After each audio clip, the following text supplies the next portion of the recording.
What's up, folks, and welcome back to Dyce Reacts, where we are staying in London, England tonight. Oh yeah, we are going to be checking out 6 British things Americans surprisingly embraced. Very much so, checks one out. We ain't going to waste no more time. We're just going to get right into it, folks. We're going to get right into it. Oh yeah. Here are 6 British things that Americans looked at and surprisingly went, I'll have a bit of that, but in an American accent.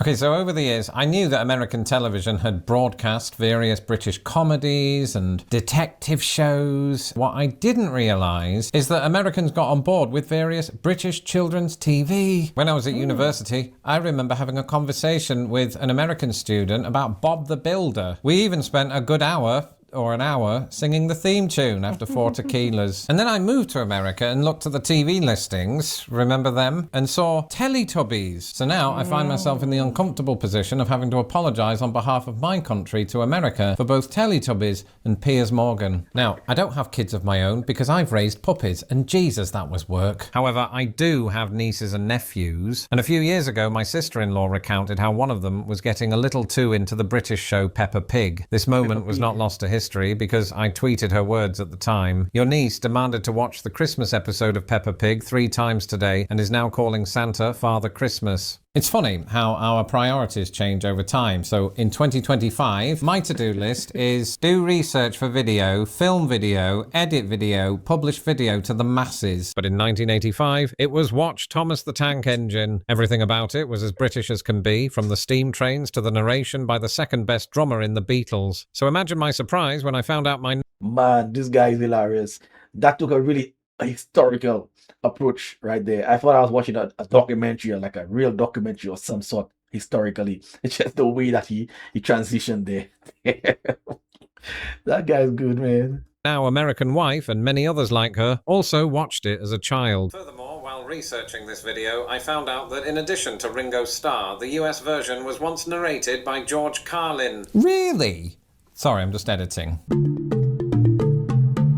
As you're going to see in my next video, Americans are big fans of British-style pubs. As I've mentioned before, you'll find these in many towns and cities across the country, serving you the occasional British beer alongside several American ones, and their walls typically have an over-reliance on visibly British things. Still, for me, it's always a way to reconnect with my homeland in a way that, frankly, I wasn't expecting. Perhaps I shouldn't have been so surprised. You see, it turns out that British pubs in America date back to before not just the formation of the United States, but Britain itself. First of all, Old speckled hen, what does that mean? Just the formation of the United States, but Britain itself. First of all, the oldest watering hole still operating in the US is the White Horse Tavern, located in Newport, Rhode Island. The tavern was constructed by an English settler called Francis Brindley in 1652. I like to think he too went overboard with the British-themed decor, perhaps a wall or two depicting Charles II, inebriated Puritans, and scurvy. But records indicate that an even older pub existed on this side of the Atlantic, Cole's Inn in Boston, Massachusetts. This was the establishment of the English settler Samuel Cole, who opened the joint just 14 years after the Mayflower docked at Plymouth. Sadly, the pub appears to have burned down in the 1700s, which, to be fair, was an authentically British thing to do. Thankfully, British pubs in America can often be a good way to procure British food that you thought was 3,000 miles that way. Or is it that way? I can't remember. But more on that in the next video. I often talk on this channel about the size of American cars, and so it still surprises me to this day that on the roads, ever so occasionally, I will see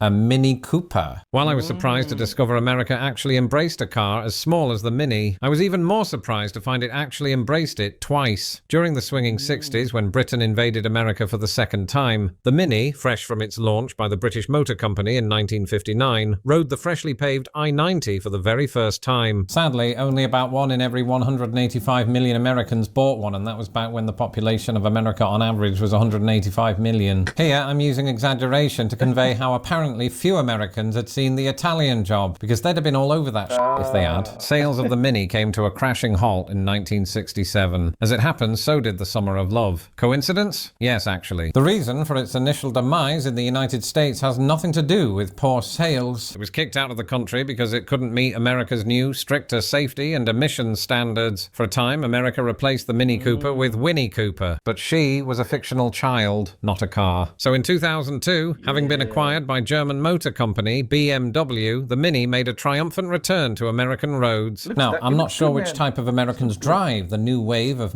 Like I said, it looks good, but certainly when you look at the Mini Cooper, you don't see it as a car that a lot of Americans are going to purchase. You're driving those small vehicles, man. In America, I'm going to be scared as hell, man, because of some of those drivers on the road are crazy, man. So if you have something that small, you're going to worry about your safety, especially if you get into a car accident. I mean, you ain't got much space for errors right there. So I would certainly drive a bigger car if I was living in America. Certainly as big as possible. Mini, but the one person in this country who I knew to drive one was a colleague of mine, and she was a British-born US citizen. So maybe it's just for us. In this increasingly fraught world, it is well to remember the immortal words, keep calm and carry on. A very British wartime motivational poster that Americans became more than familiar with at least 13 years ago. What few people know about the poster is that it had considerably more eyes on it in 2012 than at any point during World War II. And that's because even though the UK's Ministry of Information printed 2.5 million copies of the poster, very few made it onto the streets of Britain. Instead, they remained in storage, and most of the posters were soon pulped as part of Britain's commitment to salvaging paper for the war effort. And so the design would gather dust, seen by almost no one for half a century. That is, until the year 2000, when owners of a UK bookshop discovered one while rummaging through a box of second-hand books. In a moment of inspiration, they placed it next to their cash register, and one of the most famous memes on the internet was born. The poster gained such interest among customers that the owners, Stuart and Mary Manley, decided to print and sell copies of it. As if by word of mouth, it started showing up on everything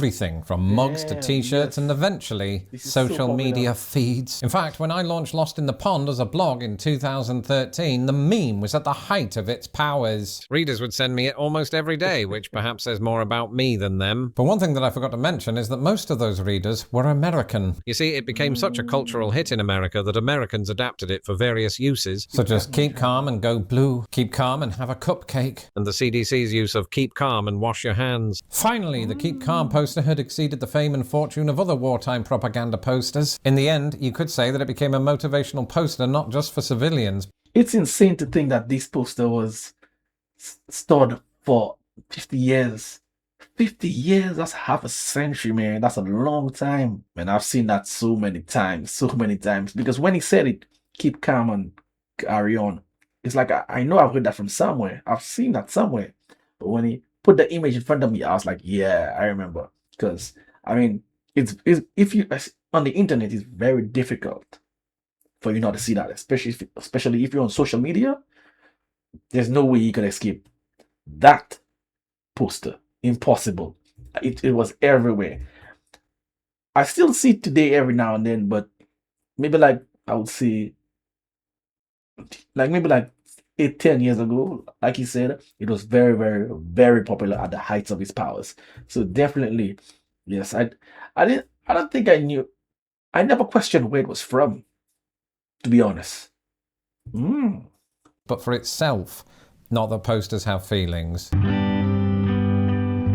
I think it's pretty common knowledge that British music, led by 4 Scousers in a Mini Cooper, swept America in the 1960s. What's less talked about is that the US Billboard Hot 100 has had not one British invasion, but 3. The first of these is said to have lasted from 1964 to 1971, underscoring once again the outrageous influence of the Beatles. But the second British invasion, which has its own Wikipedia page, is often said to have taken place between 1980 and 1989. This is when MTV, which was launched to the sound of Video Killed the Radio Star by the British new wave band, the Boggles, helped other British artists from that genre crack America. Even now, it's not unusual for me to go into an American store and hear songs like Tainted Love by Soft sell. Rio by Duran Duran or Sweet Dreams by Eurythmics. On May 25th, 1985, British acts accounted for a staggering 8 songs on the US Billboard Top 10. In fact, throughout the 80s, British artists, including Tears for Fears, Phil Collins and Bonnie Tyler, spent more time atop the US Hot 100 than their 60s counterparts. And then it all came crashing down. In the 90s and 2000s, there were entire years where no British artist topped the charts. Until then, that hadn't happened since 1963. It kind of felt like the British invasion was over. Until I moved here. You see, it was shortly after then that the third British invasion began to take shape. Coincidence? Definitely not. In 2011, you couldn't move in the US without hearing Rolling in the Deep by Adele or What Makes You Beautiful by One Direction or Price Tag by Jessie J. So it makes perfect sense to me that music scholars believe this is when the third British invasion began. Now, signs of a full-on invasion were there for me in my first year when Miley Cyrus released Party in the USA. And I know what you're thinking. Ooh, Lawrence. Miley's American, and that's a song about revelry in the United States of America. Yes, but that song, which you hear every 4th of July without fail, was originally written for and partially by the British artist Jessie J, who I just mentioned. For me, it was like, I hopped off the plane at LAX with my tea and my cardigan. Welcome to the land of famous X. Whoa, am I going to fit in? So it was my experience of going to LA. The 2010 saw British artists get significant airplay in the US, from Edward Sheeran to Harold Styles. Which begs the question, when did it end? Well, we're not entirely sure that it did. Those artists, as well as Dua Lipa, Charlie XCX, and Calvin Harris, continue to enjoy mainstream success in America. So far, not one of them has thanked me, but it does raise 2 questions. Will America ever escape the clutches of British music? And number 2, no, it won't.